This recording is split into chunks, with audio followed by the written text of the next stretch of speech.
Hey, what's up guys? Welcome back to another video. So today we're going to take a look at the patch notes for Battlefield 6 update 1.1.1.0, and this update actually drops Tuesday, October 28th, and it will be followed by Season 1 content. Now, if you don't know about Season 1 content, we had a roadmap a few weeks ago, and everything you need to know is in a video I've made previously on this subject, and it will pop up on the top right corner. You can go ahead and check that out. But today we're going to take a look at this community update, which is basically a patch note. So this update is going to be deployed again on Tuesday, October 28th, and it's going to be followed by Season 1 launch later that day at the following time. So 9 o'clock UTC, the update goes live on all platforms. Players will be prompted to download and install the update, which includes all technical and gameplay changes. And on 3 p.m. UTC, Season 1 content, including the Battle Pass and new seasonal features, becomes available for all players. And so many interesting stuff are going to be fixed. The patch note is actually huge, so I'm not going to waste any more time. Do keep in mind to go down in the comment section and let me know what you think about this patch note and the things that are changing. And without further ado, guys, let's go ahead and take a look at everything that this update actually brings to the table. So for major updates and changes,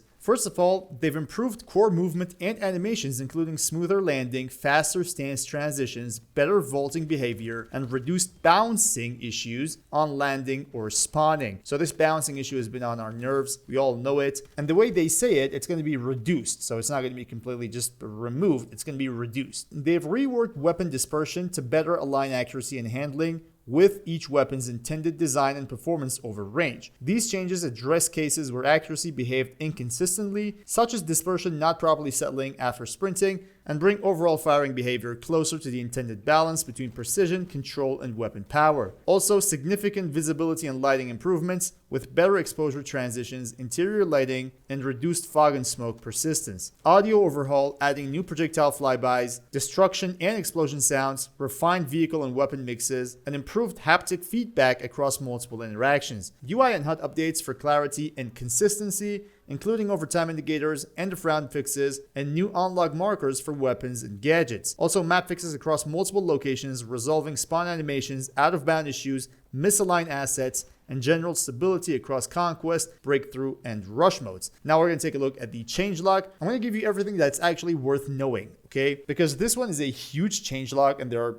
so many minor changes that you don't even need to know, honestly. So I'm going to give you everything that is important, but I'm going to leave a link to this entire patch note down in the description. You can go ahead and read everything you want down there. So I'll make sure to check that out as well. All right, so for the changelog, we're going to start with player. They fixed an issue where combat dive could actually break when diving uphill. They've improved steady aim and sight centering for more consistent precision. They also fixed an issue where movement could interrupt steady aim. These are issues that will actually break your game, honestly. Also, they adjusted misaligned character hitboxes for upper body and head to better match the visual models. So as you can see, the hit reg issues are actually rooting for problems like this. You have character hitboxes that are not aligning with the actual model that you see in the game, which is, well, something really odd, to be honest. And people are wondering why their bullets are not landing. Well, that might be one of the main reasons. They also fixed an issue where jump inaccuracy could linger too long after landing. This will basically just result in you losing a gunfight. Simple as that. Because your accuracy penalty, which is, well, in my opinion, even too much right now, will linger for too long. And just imagine how bad that could be in a gunfight. They also fixed an issue where throwing grenades from prone could make players appear standing in third-person view. Holy god, that's a ridiculous bug. They also fixed an issue where players could get stuck while vaulting over certain objects. This happened a lot to me, and it's really frustrating. I died a lot to this too many times because, well, I was planning to vault on something and then take cover behind something else, and I was just stuck trying to vault, and I was getting shot at from every single direction.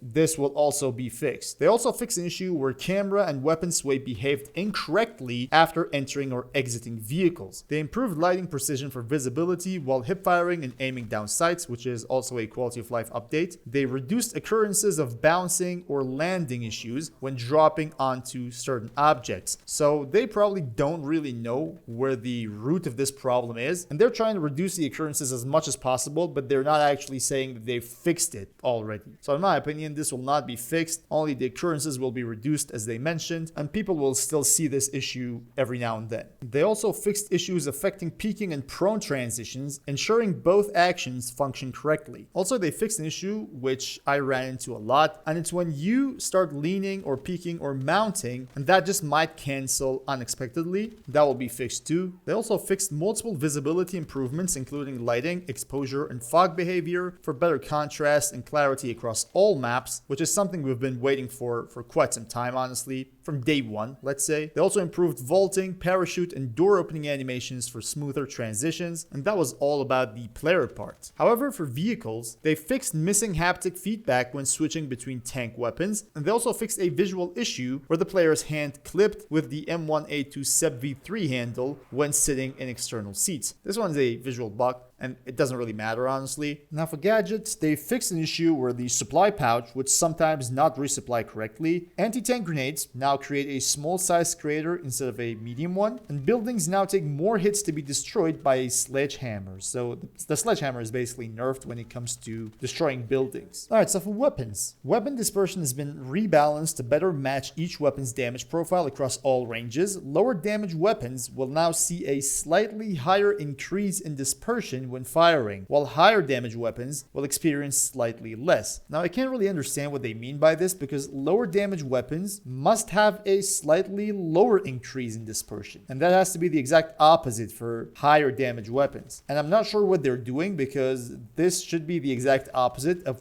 what they're mentioning right here. The lower your damage, the lower that increase in dispersion should be. Now this might be just a typo here, but we have to wait and see when the update drops, and we have to wait and see how things will be after that. Using sniper rifles with any class other than recon will no longer increase weapon spread. Instead, weapon sway will now begin during the zoom transition, maintaining balance and distinguishing recon's precision advantage. They also fixed a misalignment issue with top-mounted red dot sights, and I've felt this before, not gonna lie. Sometimes I felt like as soon as I aim, the red dot is not centered, like in the screen center, for some reason. I don't know what that was. Maybe this is a different issue, but I have experienced something like that previously.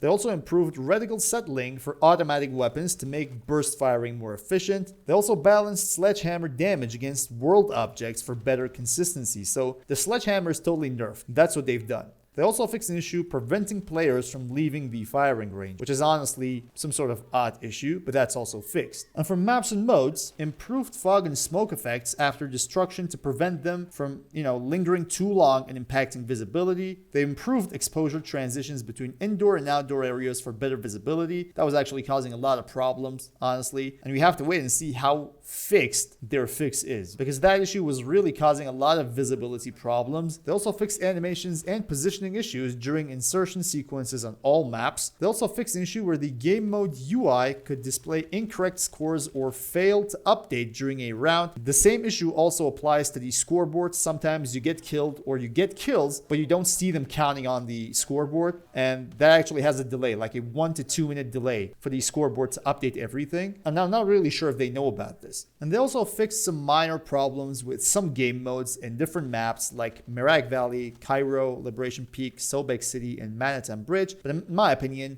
they're not worth your time. Honestly, those are just minor improvements, nothing too fancy. Now let's move on to UI and HUD. Now they added preview videos demonstrating how gadgets work. That should have been there from day one, in my opinion. That was a part of 2042 as well, and that really helped new players to know how things work. But that's now added, and that's alright. They also fixed various UI issues and loadouts, and that is that about UI and HUD. Now for settings, they fixed visual issues where some aspect ratio settings cause transparent borders or inconsistent display behaviors. Nothing more than that. For single player, they fixed an issue in Mission 1 where players were unable to lean out during the last stand sequence if the cinematic began while the knife was equipped. They also fixed a black screen issue in the Nitrate mission. Now we also have some Portal changes that in my opinion are just minor quality of life updates, honestly, for Portal, nothing too serious colors here. So we're going to move straight to audio. They fixed an issue where footstep sounds were missing when moving with the knife equipped. This, in my opinion, is a game-breaking bug. That's really good to be seeing this actually fixed. They polished large projectile audio with new missile, rocket pod, and cannon shell flyby effects, improved distance handling, and overall mix for more realistic impact sounds. They updated audio configs for light rockets and LMGs, refined explosion sound crossfades, and adjusted distance sound behavior. Improved vehicle and weapon firing audio balance, reducing noise artifacts, unwanted phasing, and oversaturation. They also fixed missing or incorrect ambient and destruction sounds across several maps, including Cairo, as well as missing explosion sounds for silos and tanker trailers. They also fixed missing or out of sync reload sounds, and they also polished reload audio for several weapons. And that was all about the important changes coming from update 1.1.1.0. Again, this update drops Tuesday, October 28th, and shortly after, the seasonal content for season 1, the first part of it, will drop. And again, there's a video I've made on that topic, giving you everything you need to know about season 1 content. That will come out in 3 main phases. And if you want to know about that, do make sure to check out the video that pops up on the top right corner in the beginning of the video. So thank you all guys for watching. Hope this video was helpful, somewhat informative. And until next time, guys,